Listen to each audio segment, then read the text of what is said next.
औज़ुबिल्लाहिमिनश्शैतानिर्रजीम बिस्मिल्लाहिर्रहमानिर्रहीम। इब्तिदा है रब जलील के बाबरकत नाम से जिसने हमारे दिलों की ईमान की नूर से मुनव्वर किया। अस्सलाम वालेकुम व्यूअर्स, मेरा नाम है मोहम्मद आनिस और आप इस वक्त देख रहे हैं बायोलॉजी चैनल हयातियात वाला। हयातियात वाला में हमने केमिकल कोऑर्डिनेशन चैप्टर को शुरू किया था। उसमें से हमने पिट्यूटरी ग्लैंड और उसके हार्मोन्स को डिस्कस किया था। आज जो टॉपिक हम पढ़ने जा रहे हैं उसका नाम है पेंक्रियास। तो पेंक्रियास के समझने से पहले मैं आपको थोड़ा सा रिवीजन देता हूँ। हमने आपको बताया था कि ग्लैंड्स वो सेल्स, पार्ट ऑफ सेल या फिर ऑर्गन है जो कि हार्मोन को रिलीज करता है। ग्लैंड्स के हमने 3 टाइप्स पढ़े थे। एक एक्सोक्राइन ग्लैंड यानी वो ग्लैंड जो कि अपनी सिक्रीशन डक्ट्स में करती है, जिसके एग्जांपल में हमने आपको सलाइवा ग्लैंड और स्वेट ग्लैंड पढ़ाया, ठीक है। जबकि दूसरा जो किस्म था वो था endocrine gland. Endocrine gland ductless gland है जो अपनी सिक्रीशन डायरेक्ट ब्लड में करता है, जिसके एग्जांपल में हमने आपको पिट्यूटरी ग्लैंड का बताया, ठीक है। एक तीसरी किस्म हमने पढ़ी थी जिसको हमने हेटेरोक्राइन ग्लैंड कहा था। हेटेरोक्राइन ग्लैंड वो ग्लैंड है जो कि both ducted and ductless act करता है, ठीक है। तो वो अपना सिक्रीशन डक्ट्स में भी करता है और डक्ट्स के अलावा भी करता है। उसके एग्जांपल में हमने आपको पेंक्रियास का बताया था। तो पेंक्रियास इज ए हेटेरोक्राइन ग्लैंड, ठीक है। तो अब हमने आपको बताया कि इट्स अ हेटेरोक्राइन ग्लैंड, ठीक है। ये हेटेरोक्राइन ग्लैंड है। अगर ये हेटेरोक्राइन ग्लैंड है तो इसका मतलब ये हुआ कि एक्ट करेगा both as exocrine and endocrine, ठीक है। तो ये एक्सोक्राइन भी एक्ट करेगा, एंडोक्राइन भी एक्ट करेगा। Exocrine mean ducted, endocrine mean ductless, ठीक है। अब पेंक्रियास का जो 98% 98% पार्ट है वो रिस्पॉन्सिबल है एक्सोक्राइन की, ठीक है। जबकि बाकी मानना जस्ट 2% जो है वो रिस्पॉन्सिबल है एक्सोक्राइन की, ठीक है। अब इसका हम स्ट्रक्चर ड्रा करते हैं और आपको डिटेल में समझाते हैं।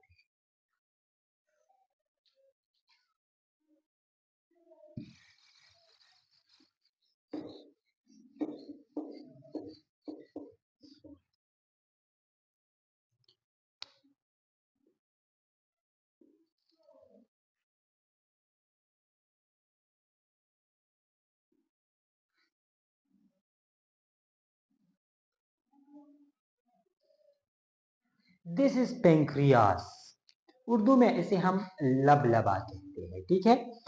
This part is called as head, this part is called as body, while the last part is called as tail, ठीक है। ये हेड हो गया, ये टेल हो गया और मिड में जो है वो है बॉडी। अब इसमें जो है हमारे पास यू यहाँ पर सेल्स है, ठीक है।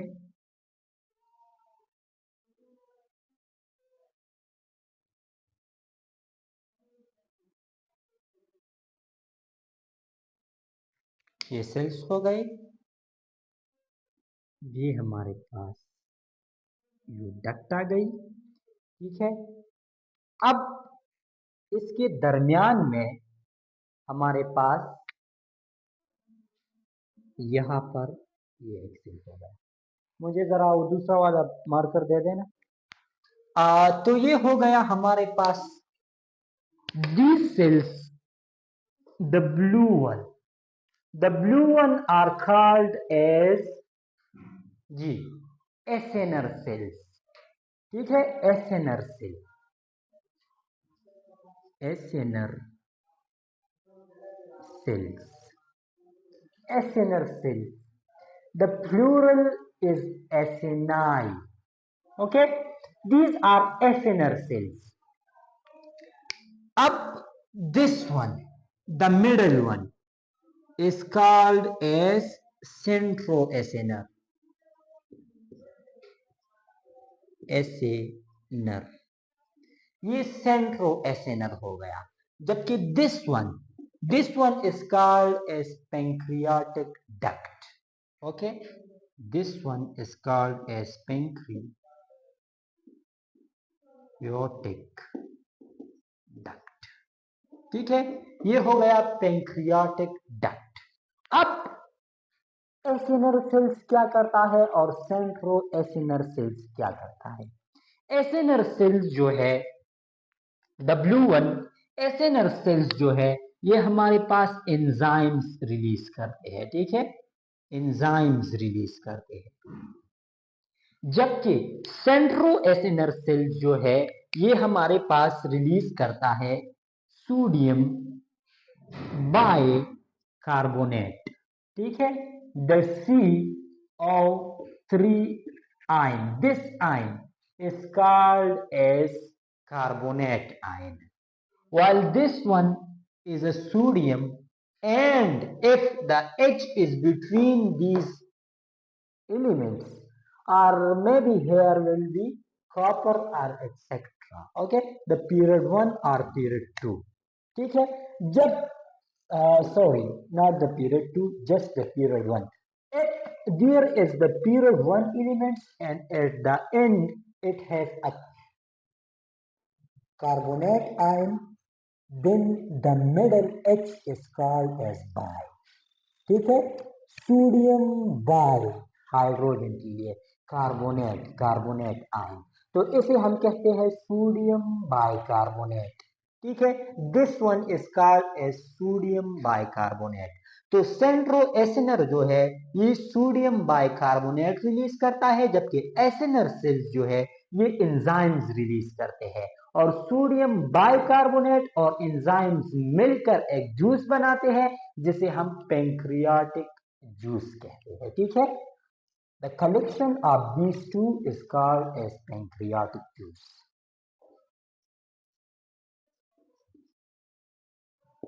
Pancreatic juice. अब ये तो हो गया पैंक्रियाटिक जूस।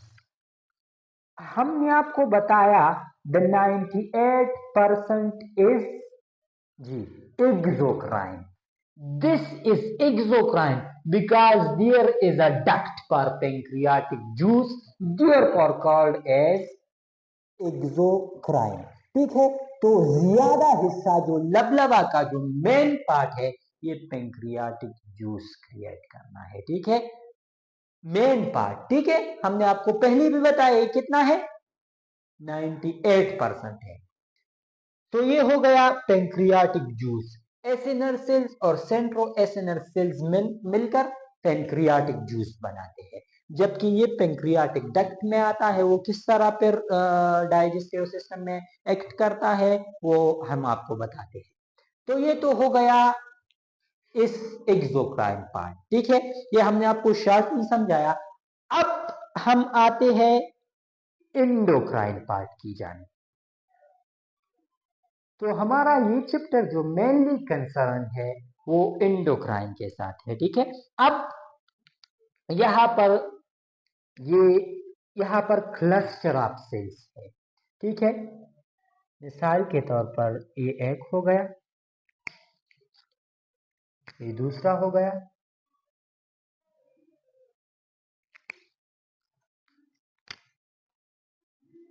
ये तीसरा हो गया, और ये चौथा हो गया। ठीक है, ये हमारे पास सेल्स हो गए, क्लस्टर्स ऑफ सेल्स। ये पूरी की पूरी, ये भी क्लस्टर ऑफ सेल्स है, ये भी क्लस्टर ऑफ सेल्स है। ये spread through all the pancreas है। ऐसा नहीं है कि ये सेल्स यहाँ पर है और ये सेल्स यहाँ पर है, ये यहाँ भी हो सकते हैं, ये वहां भी हो सकते हैं। ठीक है, ये मैंने सिर्फ जस्ट इसलिए आपको अलग अलग साइड पर दिखाए ताकि आपको समझ में आसानी से आ सके। ठीक है, बाकी ये क्लस्टर ऑफ सेल्स है, पूरी की पूरी पैंक्रियाज में स्प्रेड है। ठीक है, तो ये 4 सेल्स मैंने आपको मेन यहाँ पर लिख दिए। These cells, the cluster of cells is called as islet of Langerhans. ठीक है, these cells are called as islets of Langerhans। ठीक है, इस सेल्स को हम आइसलेट ऑफ लैंगरहैंस कहते हैं। अब इसका दिस ब्लैक वन हम यहां पर कह सकते हैं कि this black one is called as alpha cells. ठीक है, दिस ब्लू वन हम कह सकते हैं कि this blue one is called as beta cells. This red one हम कह सकते हैं the red one is delta sales.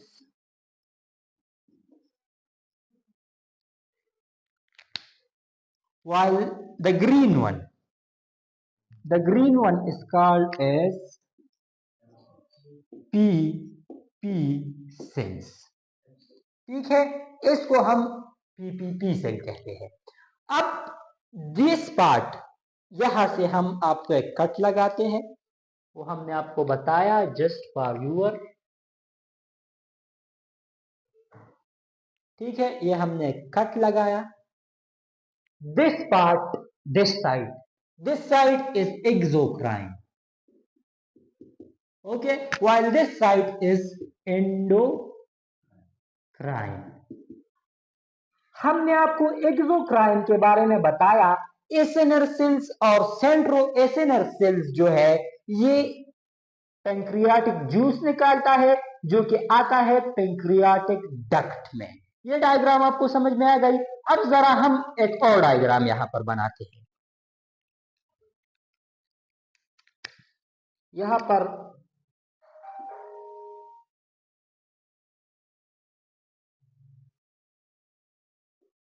This is pancreas,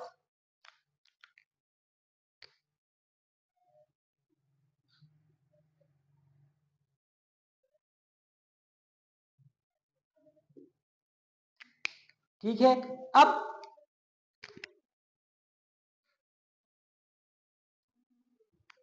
ये हो गया पेंक्रियास।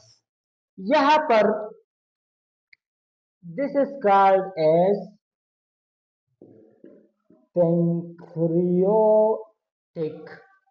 डक्ट। हम आपको पहले भी बता चुके हैं कि इस YouTube चैनल्स में हम आपके कंसेप्ट्स क्लियर करेंगे। ठीक है, लिहाजा अगर स्पेलिंग्स मिस्टेक्स हो जाए करे तो उसको इग्नोर कीजिएगा, क्योंकि मैं आपको पहले भी बता चुका हूँ स्पेलिंग्स मुझे नहीं आती। ठीक है, तो स्पेलिंग्स के लिए मैं आपसे एक बार फिर माजरत करता हूँ। This part is called as pancreatic duct, while this part, ठीक है, जो फूला हुआ हिस्सा है, this is called as ampulla. ठीक है, अब यहां पर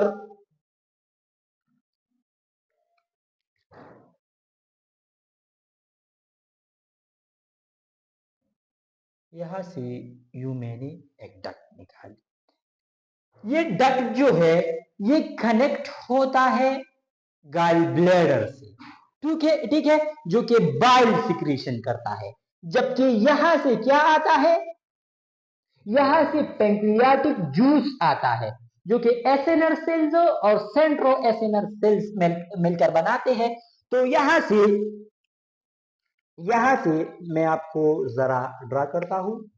मिसाल के तौर पर दिस इज गाल ब्लैडर। ठीक है, ये गाल ब्लैडर हो गया।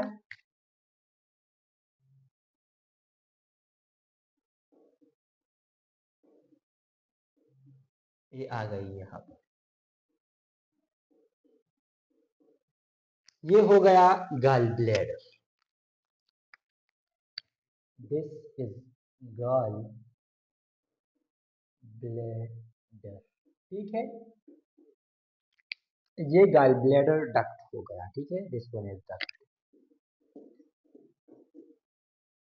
ये रिलीज क्या करता है, ये बाइल सिक्रीशन करता है। ये हम डिटेल में डाइजेस्टिव सिस्टम में पढ़ेंगे, लेकिन अभी मैं आपको जस्ट एक आपका जो कंसेप्ट है वो क्लियर करने की कोशिश कर रहा हूं।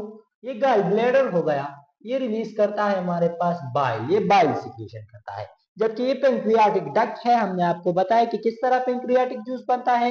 ये भी हम डिटेल में पढ़ेंगे, लेकिन आपको हमने शॉर्टकट में बताया कि यू पेंक्रियाटिक जूस बनता है।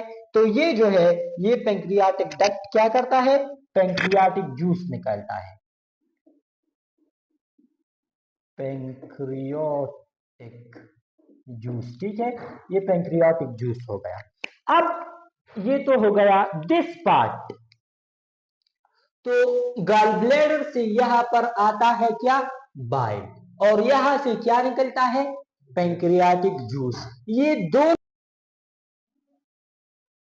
अब यहां पर हमारे पास ये स्टमक हो गया, ठीक है, स्टमक का स्ट्रक्चर थोड़ा उलट पुलट हो गया। दिस इज स्टमक, ठीक है, ये स्टमक हो गया। अब ये स्टमक और जो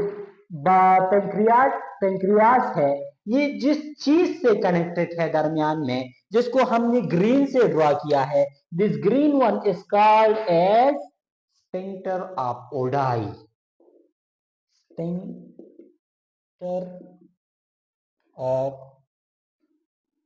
ओडाई, ठीक है, इसको हम स्फिंक्टर ऑफ ओडाई कहते हैं। तो गॉल ब्लैडर से क्या आ गया हमारे पास, बाइल आ गया, और पेंक्रियाटिक डक्ट से हमारे पास पेंक्रियाटिक जूस आ गया। तो ये दोनों आके स्फिंक्टर ऑफ ओडाई के थ्रू स्टमक में एंटर होते हैं, ठीक है। तो ये हमने किस चीज में पढ़ा, ये डक्ट के जरिए पढ़ा, एंड द डक्ट के जरिए जो है वो क्या है, एक्सोक्राइन है। 98% part of pancreas is exocrine and done by this method, ठीक है, समझ में आपको आ गई।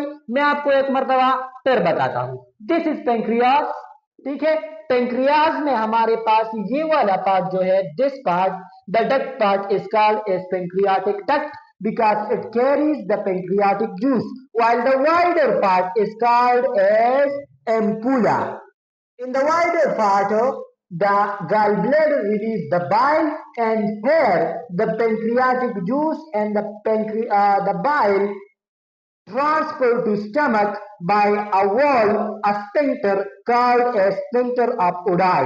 तो स्फिंक्टर ऑफ ओडाई के जरिए बाइल और पेंक्रियाटिक जूस स्टमक में आता है, ठीक है। पेंक्रियाटिक जूस में हमने आपको बताया एंजाइम्स हो गई जो कि कार्बोहाइड्रेट्स, प्रोटीन और लिपिड को डाइजेस्ट करेगी, ठीक है, जबकि बाइल में हमारे पास HCl होता है जो कि उसकी डाइजेशन में हेल्प करती है, वो हम डिटेल में डाइजेशन में पढ़ेंगे, ठीक है। तो this part is also related, this part ये हमने जो ड्रा किया, this part is also related with exocrine, ठीक है, समझ में आ गई यहां तक। अब हम एंडोक्राइन को पढ़ते हैं।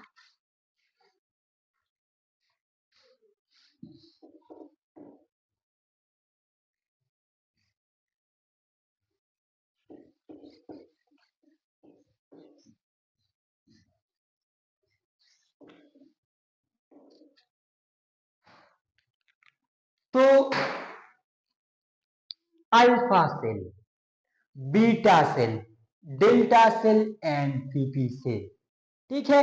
अब अल्फा सेल यहां पर मैं लिख देता हूं ताकि आपको आसानी हो। First alpha cell,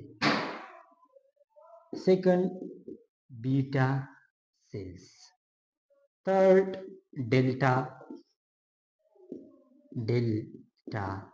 cells, and the last one is PP cells.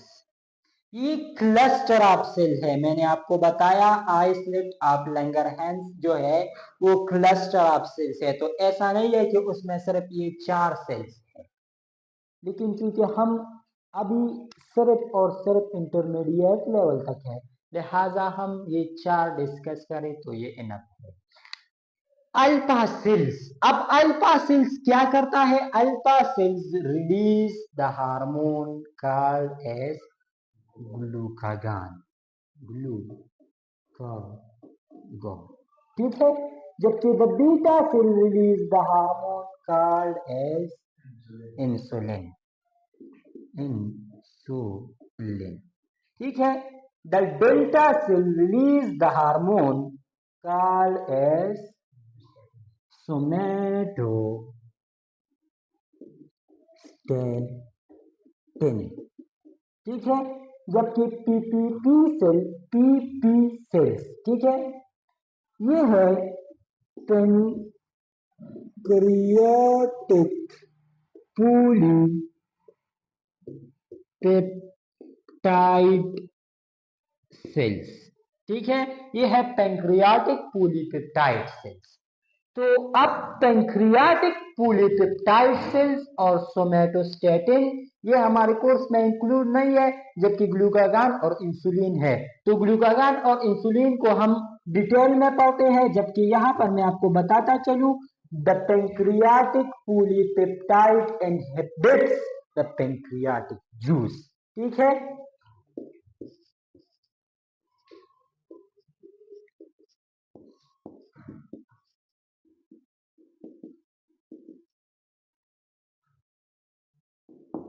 Pancreatic juice जो इनहिबिट होता है वो पैंक्रियाटिक पॉलीपेप्टाइड के जरिए होता है, ठीक है। जबकि सोमैटोस्टैटिन जो है ये क्या इनहिबिट करता है, ये HCl को इनहिबिट करता है, HCl इनहिबिट।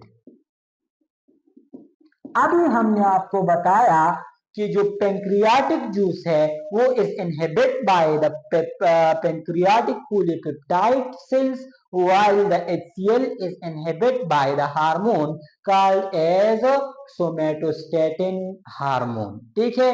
तो सोमैटोस्टैटिन जो है वो HCl को इनहिबिट करता है, जबकि पैंक्रियाटिक पॉलीपेप्टाइड सेल जो है ये किस चीज को इनहिबिट करता है, ये पैंक्रियाटिक जूस को इनहिबिट करता है। तो पैंक्रियाटिक जूस क्रिएशन तो हमने आपको बताया, लेकिन जो HCl क्रिएशन है ये गॉल ब्लैडर में होती है और इसकी सेक्रेशन के लिए जो सेल्स रिस्पॉन्सिबल है called as parietal cells, also called oxyntic cells, ठीक है। पेरिटल सेल्स जो है ये रिस्पॉन्सिबल है फॉर HCl सिक्रीशन, ठीक है। HCl सिक्रीशन कौन करता है, पेरिटल सेल्स करता है, जबकि उसको इनहिबिट कौन करता है, सोमैटोस्टैटिन हार्मोन करता है। अब अल्फा सेल्स जो है वो ग्लूकागान रिलीज करता है, जबकि बीटा सेल्स जो है वो इंसुलिन रिलीज करता है। इसके अलावा delta sales somatostatin hormone release करता है जो कि HCl की प्रोडक्शन को इनहिबिट करता है। HCl is produced by the parietal cells, ठीक है। जबकि हमारे पास पॉलीपेप्टाइड सेल्स जो है वो इनहिबिट करता है पैंक्रियाटिक जूस को। Pancreatic juice is produced by the acinar cells and the centroacinar cells, ठीक है। तो ये हो गया हमारे पास brief introduction to endo and exo of pancreas. अब हम पढ़ते हैं ग्लूकागान को और इंसुलिन को, ठीक है। Take a screenshot of it.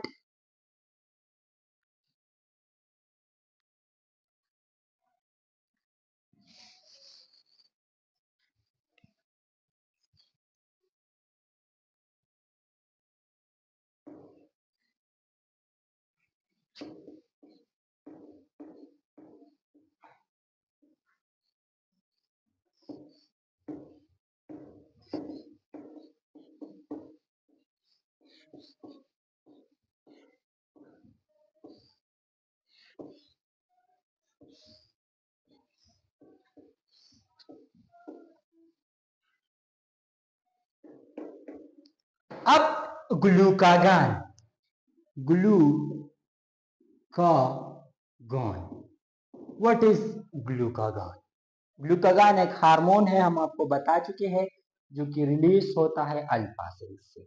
जहां तक आपको पता है, the hormone which release by the alpha cell is called as glucagon. अब इसका फंक्शन, मेन फंक्शन जो है वो क्या है, जब ब्लड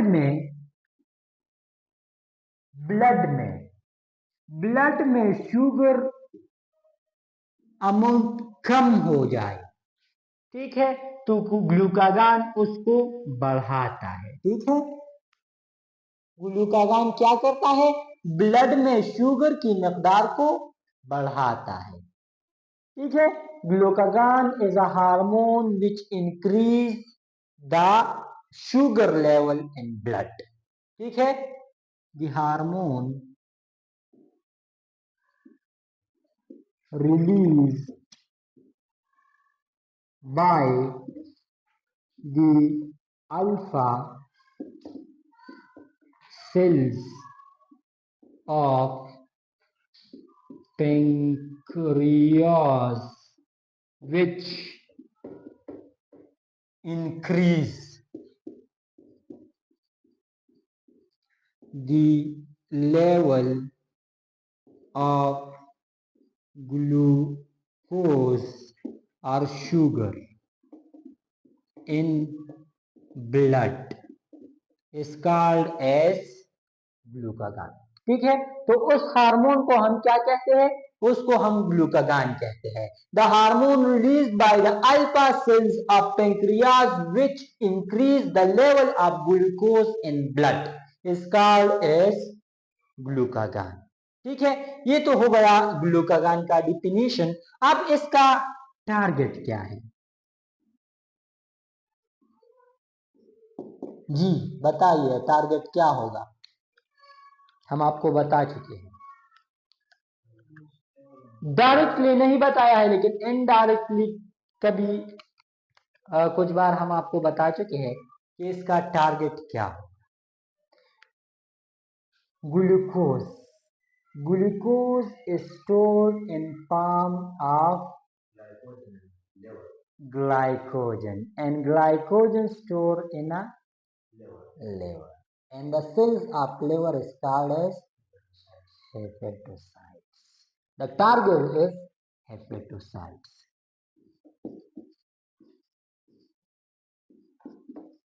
ठीक है, हेपेटोसाइट्स इसका जो टारगेट है वो हेपेटोसाइट्स यहाँ पर या हम लिख देते हैं लिवर। ठीक है, लिवर है। हमने आपको बताया था the cyte word is used for the cells, while the hepato is a hepatic and the hepatic means liver. ठीक है, hepatic means liver and site means cells. It means the cells of liver is called as hepatocyte. ठीक है, अब target जो है ग्लूकागान के लिए वो क्या है? हेपेटोसाइट्स है। क्यों? क्योंकि हमने आपको बताया कि ये ब्लड में ग्लूकोज की मकदार को बढ़ाएगा। तो ग्लूकोज की मकदार को कैसे बढ़ाएगा? जो लिवर में स्टोर्ड ग्लाइकोजन है उस ग्लाइकोजन को स्प्लिट करेगा, तो इस वजह से ब्लड में ग्लूकोज की मकदार बढ़ जाएगी। ठीक है, तो ये हो गया ग्लाइकोजन। अब इसका फंक्शन क्या हो गया? हमने आपको बता भी दिया, लेकिन फिर भी बताते हैं। इसका फंक्शन क्या हो गया? फंक्शन तो एक ग्लूकोज बढ़ाना। अब ये ग्लूकोज किस तरह बढ़ाएगा? जी हमने आपको बताया ग्लाइकोजन को, the splitting of glycogen is called as glycolysis. Glycolysis. ठीक है, ये तो हो गया ग्लूकोज के बारे में। अगर ये नॉन ग्लूकोटेड सब्सटेंस हो तो फिर क्या करेगा? ग्लाइकोनियोलाइसिस करेगा। ठीक है, ग्लाइकोनियोलाइसिस। ठीक है, तो क्या होगा? ग्लाइकोजन जो है, ग्लाइकोनियो मतलब क्या हुआ? मतलब ये हुआ कि ग्लाइकोजन के अलावा सब्सटेंस क्या हो गए? प्रोटीन एंड लिपिड्स हो गए। तो क्या होगा? प्रोटीन एंड लिपिड पहले स्प्लिट्स होंगे, बाद में प्रोटीन कार्बोहाइड्रेट्स में कन्वर्ट होंगे। ठीक है, वो कार्बोहाइड्रेट्स फिर ग्लूकागान स्प्लिट करेगा और ब्लड में सिक्रीट करेगा। ठीक है, तो ये हो गया ग्लूकागान का फंक्शन। अब ये तो हो गया इसका फंक्शन। अगर इसकी हाइपर सिक्रीशन की हम बात करें और साथ में हाइपो की भी करें तो क्या कंडीशन होगी? जी हाइपर सिक्रेशन, हाइपो सिक्रेशन, जरा दिमाग को खोल कर सुनिएगा। ब्लड में ग्लूकोज की मकदार को बढ़ाता है। अगर इसका हाइपो सिक्रेशन हो जाए तो क्या होगा, ब्लड में ग्लूकोज की मकदार कम हो जाएगी, क्योंकि ये तो बढ़ाता है, अगर ये नहीं होगा तो कौन बढ़ाएगा, ठीक है ना। तो हाइपो की वजह से क्या होता है, ब्लड में ग्लूकोज की मकदार कम हो जाती है। जब ब्लड में ग्लूकोज की मकदार कम हो जाती है तो उसे हम कह सकते हैं hypo gluconemia, hypo gluconemia. Hypo means less or low, gluco means glucose, glucose, anemia means blood, ठीक है। The low amount of glucose in a blood is called as hypogluconemia. ये तो हो गया हाइपो कंडीशन। अब अगर हाइपर कंडीशन हो जाए, मतलब ग्लूकागॉन ज्यादा रिलीज हो जाए, तो क्या होगा, ब्लड में ग्लूकोज की मकदार बढ़ जाए। जब ब्लड में ग्लूकोज की मकदार बढ़ जाएगी तो उस कंडीशन को हम कहेंगे हाइपर ग्लूकोनीमिया, ठीक है। Hyper ग्लूकोनीमिया,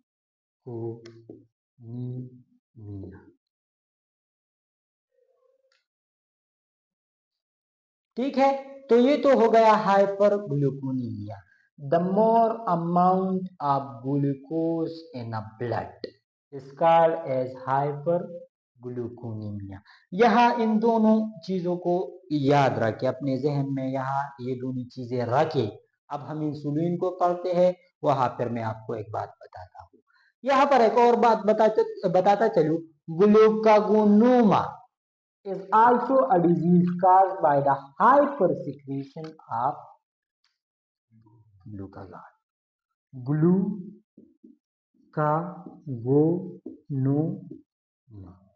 What is a glucagonoma? Glucagonoma is a tumor of alpha cells which release the more amount of glucagon. ठीक है, ट्यूमर ऑफ अल्फा सेल्स। अब हमने आपको ट्यूमर के बारे में बताया है, अगर नहीं बताया तो सुन लीजिए। Tumour means cancer and cancer means the over growth of cells, ठीक है। सेल्स का ओवर ग्रोथ करना कैंसर है, और कैंसर को हम ट्यूमर भी कहते हैं। तो अल्फा सेल्स का कैंसर जो है वो डिजीज पैदा करता है, ग्लूकागोनोमा, the more amount of glucagon.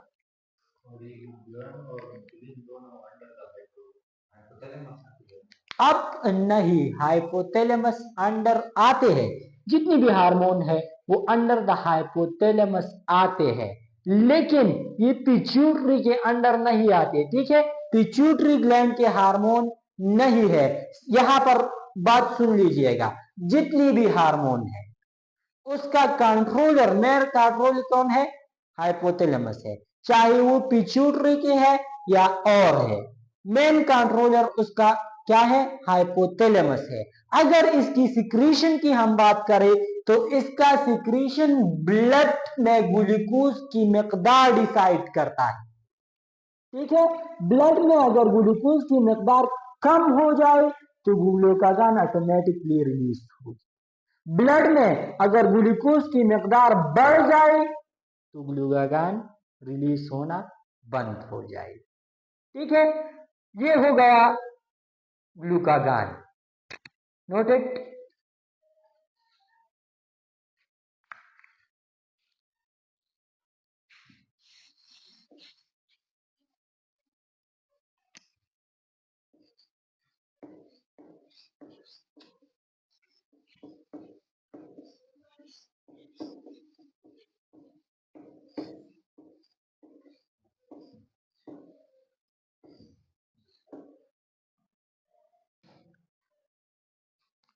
अब इंसुलिन को पढ़ते हैं। इंसुलिन क्या है? जब ब्लड में ग्लूकोज की मकदार बढ़ जाए तो इंसुलिन उसको कम करता है।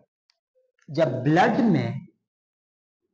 में ग्लूकोज की मकदार बढ़ जाए तो इंसुलिन उसको कम करता है। ठीक है। The hormone released by the beta cells of pancreas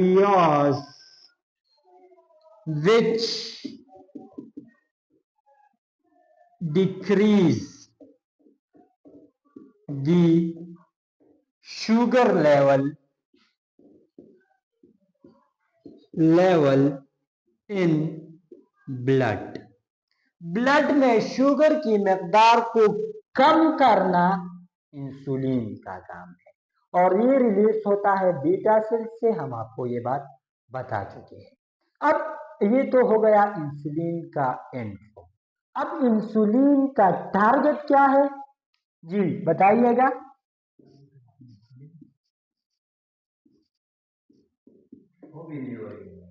Yeah, the target of insulin is also liver or hepatocytes, cells of liver। हम आपको ये बता चुके हैं किस तरह ये ब्लड में ग्लूकोज की मकदार को कम करता है। मिसाल के तौर पर वो तो जब ब्लड में ग्लूकोज की मकदार बढ़ेगी तो क्यों बढ़ेगी? वो जब आप फूड खाते हैं तो वो आके लीवर में स्टोर हो जाता है। ठीक है। फिर जब आपके मुख्तलिफ टिश्यूज को एनर्जीज की ज़रूरत पड़ती है तो ग्लूकागान ब्लड में ग्लूकोज की मकदार को बढ़ाता है ताकि हर एक टिश्यू को ग्लूकोज का मकदार पहुंच सके और वो टिश्यू अपनी रिस्पायरेशन के ज़रिए उससे तवानाई हासिल करे। तो ये तो ग्लूकागान हो गए। अब ये तो आफ्टर मील बात हो गई। तो आफ्टर मील जो हार्मोन एक्ट करता है वो कौन सा है? ग्लूकागान है। जबकि मील के बाद जो मील के पहले जो है जो हार्मोन एक्ट करता है वो इंसुलिन। इंसुलिन किस तरह है? जब आपके खाना खाते हैं वो कहा जाता है आपके ब्लड में जाता है। जब आपके ब्लड में जाएगा तो क्या होगा? ब्लड में ग्लूकोज की मकदार बढ़ेगी तो वो ग्लूकोज का वो क्या करेगा? वो ग्लूकोज जो है वो आके लीवर में वो आके ले आएगा और लीवर में उसको स्टोर करेगा और यूं क्या हो जाएगा? ब्लड में ग्लूकोज की मकदार कम हो जाएगी। ठीक है।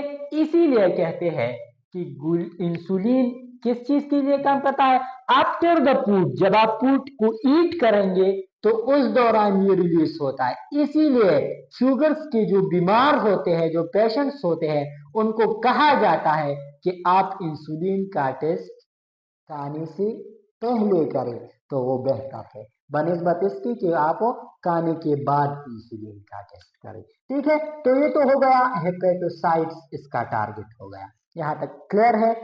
अब इसके फंक्शंस को डिस्कस करते हैं।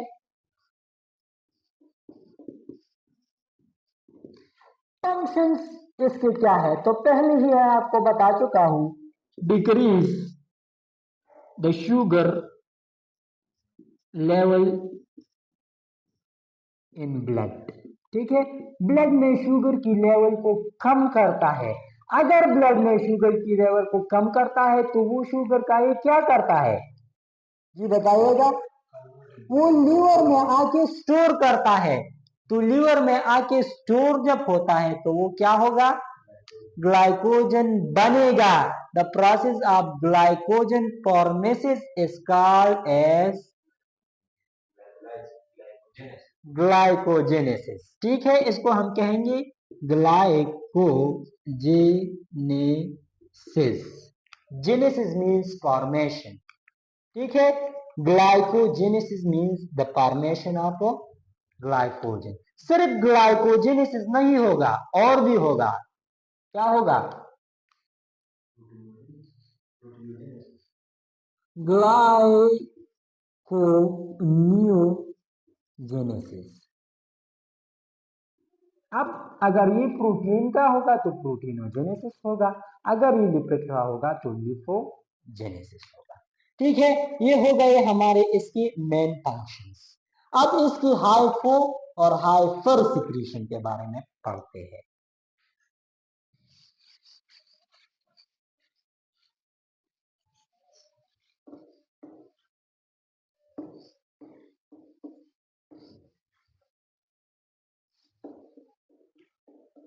अब मैं आपको बता चुका हूं कि हाइपो का मतलब है लेस और हाइपर का मतलब है मोर। तो हाइपो सिक्रेशन और हाइपर सिक्रेशन, तो हाइपर को तो पहले रहने दे, पहले हम हाइपो सिक्रेशन को पढ़ते हैं। तो आपको मालूम होगा हाइपो सिक्रेशन की वजह से जो डिजीज होती है विच इज कॉल्ड एज, जी बताइएगा, डायबिटीज। ठीक है, डायबिटीज होता है जिसे हम शुगर भी कहते हैं। हाइपो की वजह से जो डिजीज होती है वो है डायबिटीज। एक और डिजीज भी हो सकती है। जी याद करिएगा, मैंने आपको बताया कि एक बात जहन में रखिए, ग्लूकागान में हमने आपको बताया कि जब हाइपो सिक्रीशन आप इंसुलिन होगा तो ब्लड में ग्लूकोज का मकदार क्या करेगा? बढ़ जाएगा। जब बढ़ जाएगा तो उस कंडीशन को हम क्या कहेंगे? Hyper glyconemia, sorry hyper gluconemia, not glyco, it's ग्लूकोनीमिया।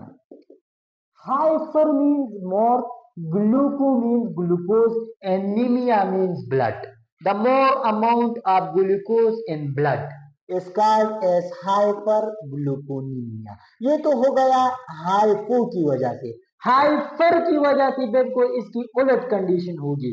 जब ब्लड में इंसुलिन का मकदार बढ़ेगा तो वो ग्लूकोज को कम करेगा, और जब ग्लूकोज कम होगी तो वो क्या हो जाएगी? हाइपो ग्लूकोनीमिया हो जाएगा। मैंने आपको बताया कि जहन में एक बात याद रखिए, the हाइपोग्लूकोनीमिया is caused by the hyper secretion of insulin while the hypo secretion of glucagon। ठीक है, उलट है, एक दूसरे के बिल्कुल मुतबादिल है, उलट है। ठीक है, the hyper secretion of insulin is called as hypogluconemia while the hypersecretion of glucagon is called as hypergluconemia। इसी तरह ये भी उलट हो जाएगा, the hyposecretion of insulin is called as hypergluconemia while the hyposecretion of glucagon is called as hypogluconemia। ठीक है, समझ में आ गई? क्लियर? अब हम बाकायदा अपनी डिजीज डायबिटीज को पढ़ते हैं। डायबिटीज क्या है? जी बता सकते हैं? हमने आपको बताया कि ये हाइपो सिक्रीशन ऑफ इंसुलिन की वजह से होता है। जब इंसुलिन बॉडी में कम रिलीज होगी तो क्या होगा? ब्लड में ग्लूकोज की मकदार बढ़ेगी। तो वो डिजीज जिसमें ब्लड में ग्लूकोज की मकदार बढ़ जाए उसे हम डायबिटीज कहते हैं। ठीक है, the disease in which increase the amount of glucose in blood is called as diabetes. ठीक है, increase sugar in blood. Clear? अब ये तो हो गया डायबिटीज। इससे पहले कि हम मजीद कुछ पढ़े, यहाँ इस इससे इसकी सिम्टम्स भी वाबस्ता है, वो भी आपको बताना चाहिए। Symptoms, the first symptom of diabetes is पुलिपेज।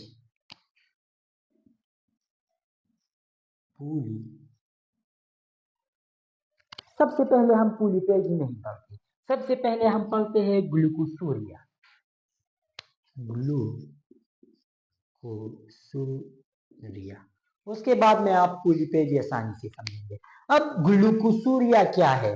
ग्लूको means glucose and uria means urine, ठीक है, वाइल ग्लूको मीन्स ग्लूकोज। अब जब यूरिन में ज्यादा अमाउंट ऑफ ग्लूकोज रिलीज हो जाए तो उसको हम कहते हैं ग्लूकोसूरिया, ठीक है। ये हो गया एक सिम्टम्स डायबिटीज का। मिसाल के तौर पर हम आपको बताते हैं, वो पेशेंट जिसको डायबिटीज हो, जब वो पेशाब करता है तो आपने देखा होगा उसकी पेशाब के तरफ ज्यादा तौर पर चींटियां अट्रैक्ट होती है। क्यों? क्योंकि उसकी ब्लड, उसकी जो यूरिन है उसमें ग्लूकोज की मिकदार ज्यादा है, और आपने देखा होगा ग्लूकोज क्या इन नेचर है? स्वीट है, ठीक है। और आपने देखा होगा कि जो चींटी है वो ज्यादा तौर पर स्वीट की तरफ अट्रैक्ट होती है, ठीक है। तो चूंकि उसकी यूरिन में स्वीट ज्यादा है, ग्लूकोज ज्यादा है, इसी वजह से जो चुवेंटिया है वो उसकी तरफ अट्रैक्ट होती है, ठीक है। ये हो गया ग्लूकोसूरिया। अब जो दूसरा हमने आपको पुलिपेज ही बताया, पुलिपेजिया, ठीक है। अब पुलिपेजी, पुली मीन्स ज्यादा, पेजी मीन्स ईटिंग, ज्यादा कवर वो खाता है, ठीक है, वो ज्यादा खाता है। कम खाता है, ऐसा नहीं है कि बहुत ज्यादा खा लेता है, कम खाता है, लेकिन कम कम वक्त के बाद खाता है। मिसाल के तौर पर हम जो है, अगर सुबह का नाश्ता कर ले, दोपहर में खाना खा ले और रात को डिनर कर ले तो ये हमारे लिए इनफ है। लेकिन नहीं, शुगर यानी डायबिटीज के जो पेशेंट है वो ऐसा नहीं करते। वो अगर एक टाइम पर, मिसाल के तौर पर हमने सुबह का एक रोटी खाया, ठीक है, तो डायबिटीज जो पेशेंट है वो सुबह को एक रोटी नहीं खाएंगे, वो आधा खा लेंगे, लेकिन उसके 2 घंटे बाद वो फिर भूखे रहे होंगे तो वो आधा मजीद खा लेंगे, ठीक है। इस तरह उसके 2 घंटे बाद मजीद आधा खा लेंगे। जबकि हम जो है वो हम खाना दिन का खाना खाते हैं, ठीक है। तो ये जो है ये कंडीशन पोलिफेजिया है। अब ये क्यों है? हमने आपको बताया कि जब उसका ग्लूकोज ब्लड में निकल जाएगा, सॉरी यूरिन में निकल जाएगा, तो उसको एनर्जी कहाँ से मिलेगी? लिहाजा वो बॉडी मजीद खाना मांगे कि मुझे मजीद चाहिए, ठीक है, इस वजह से वो ज्यादा खाता है। तो इसीलिए हमने पॉइंट दूसरे नंबर पर रखा। अब तीसरे नंबर पर जो पॉइंट है वो है पूलिडिक्सिया। पूलिडिक्सिया,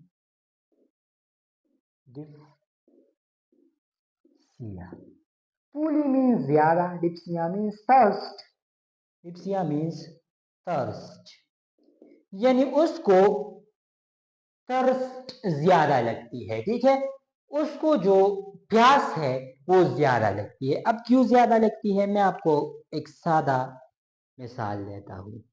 जब आप स्वीट ज्यादा खा ले तो आपका दिल बार बार पानी पीना चाहेगा, ठीक है, आप कहेंगे मेरा दिल जल रहा है।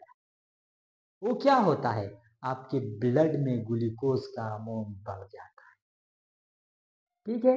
तो जो मीठा चीज है वो अगर ज्यादा हो जाए तो वो आपको ज्यादा प्यास देती है, ठीक है। तो चूंकि इनके ब्लड में ग्लूकोज की अमाउंट ज्यादा होती है, लिहाजा ये लोग ज्यादा पानी पीते हैं, ठीक है। This condition is called as polydipsia. समझ में आ गई? These are the symptoms of diabetes. अब इसके हम 2 टाइप्स को पढ़ते हैं। There are 2 types of diabetes, यहाँ पर हम लिख देते हैं 2 types. One is called as diabetes mellitus, diabetes ठीक है. The one is called as diabetes mellitus, while the other one is called as diabetes insipidus. ठीक है. दूसरा जो है वो डायबिटीज इंसिपिडस है. The diabetes mellitus is called as type 1, while the diabetes insipidus is called as type 2. जरा रोक लीजिए. Type 1 is diabetes mellitus, while the type 2 is diabetes insipidus. अब डायबिटीज mellitus को टाइप 1 कहते हैं, जबकि डायबिटीज इंसिपिडस को टाइप 2 कहते हैं. अब ये वाला कौन सा है और ये वाला कौन सा है, हम आपको डिटेल में अब बताते हैं. ठीक है. डायबिटीज mellitus में क्या होता है, इसमें बीटा सेल्स जो है वो डिस्ट्रॉय हो जाते हैं. ठीक है. बीटा सेल्स जो है वो खत्म हो जाते हैं. ये ऑटो इम्यूनिक डिसऑर्डर है. ऑटो इम्यूनिक डिसऑर्डर आपको मालूम होगी कि कौन सी डिजीज है, जी बताइएगा. ऑटो इम्यूनिक डिसऑर्डर वो डिसऑर्डर है जो इम्यूनिटी सिस्टम की वजह से होती है. इम्यूनिटी सिस्टम मेनली फाइट करता है आपके लिए डिजीज से, लेकिन जो डिजीज इम्यूनिटी सिस्टम की वजह से हो जाए उसे हम कह सकते हैं ऑटो इम्यूनिक डिजीज. ठीक है. तो उसे हम ऑटो इम्यूनिक डिजीज कहते हैं. वो डिजीज जो कि इम्यूनिटी सिस्टम की वजह से हो जाए, तो ये ऑटो इम्यूनिक डिजीज है और इसमें बीटा सेल्स डिस्ट्रॉय हो जाते हैं, तो डायबिटीज mellitus इस कंडीशन को हम कहते हैं. अब जब बीटा सेल डिस्ट्रॉय हो जाए तो इंसुलिन की रिप्रोडक्शन नहीं होगी. जब इंसुलिन की प्रोडक्शन नहीं होगी तो इसको लिए जो ट्रीटमेंट दरकार है वो इंसुलिन इंजेक्शन है. ठीक है. तो ट्रीटमेंट क्या होता है, वो उसको इंसुलिन इंजेक्शन देता है. इंसुलिन इंजेक्शन ये मिलते हैं बाजार में, आपको इजीली मिल जाते होंगे इंसुलिन इंजेक्शन, और ये आप लगाते हैं ताकि आपके ब्लड में ग्लूकोज की मकदार कम हो सके. This is diabetes mellitus the type 1. अब टाइप 2 थोड़ा इंटरेस्टिंग है. Note it.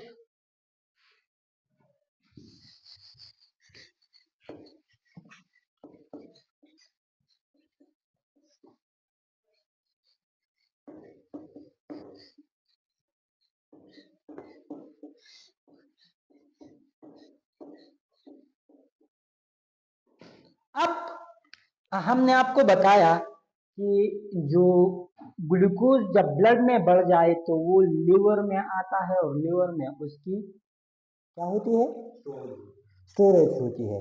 वो क्या बनता है, ग्लाइकोजन बनता है. तो अब ये हो गया हमारे पास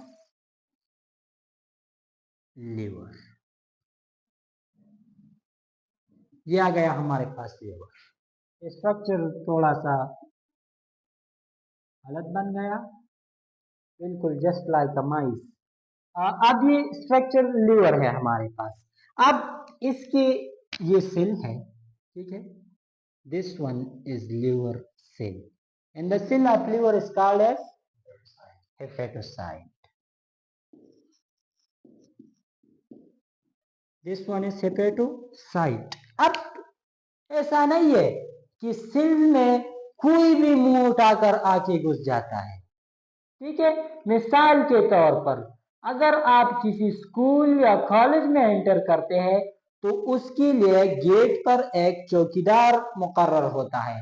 आप उस चौकीदार से परमिशन लेंगे या फिर आप उनसे कहेंगे कि मेरी प्लांकी के साथ अपॉइंटमेंट है या मैं इस पर्पस के लिए आया हूं, तो वो अंदर जाके प्रिंसिपल को बताएगा या उस शख्स को बताएगा और वो जाके फिर आपको एंट्री देगा. ठीक है. तो ये एंट्री ऐसा ही नहीं देता कि बस चलो आओ.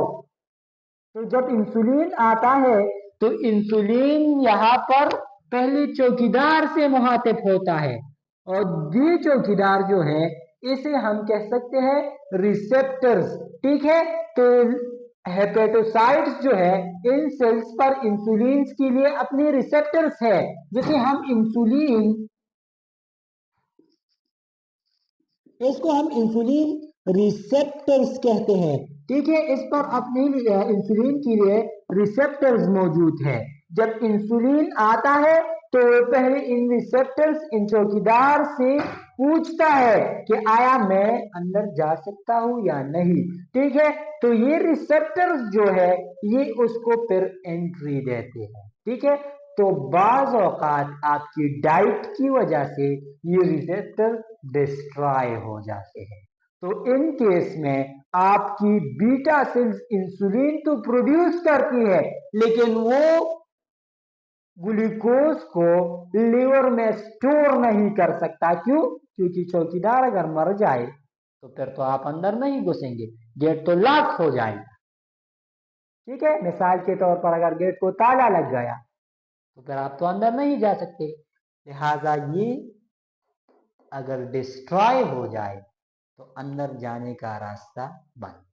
ठीक है, तो जब ये डिस्ट्रॉय हो जाता है इंसुलिन रिसेप्टर्स, तो इंसुलिन ग्लूकोज को ग्लाइकोजन में कन्वर्ट नहीं कर सकता। जब ग्लूकोज ग्लाइकोजन में कन्वर्ट नहीं होगी तो ग्लूकोज की मकदार ऑटोमेटिकली ब्लड में बढ़ेगी। ठीक है, तो जब इसके हमने आपको बताया ये डाइट के थ्रू कंट्रोल होता है, तो जब ये डिस्ट्रॉय हो जाए तो क्या हो जाता है? डायबिटीज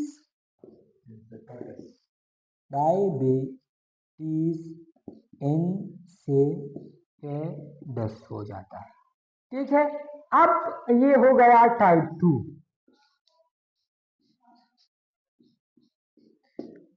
ये हमने आपको बताया कि रिसेप्टर्स डाइट के थ्रू डिस्ट्रॉय हो जाते हैं।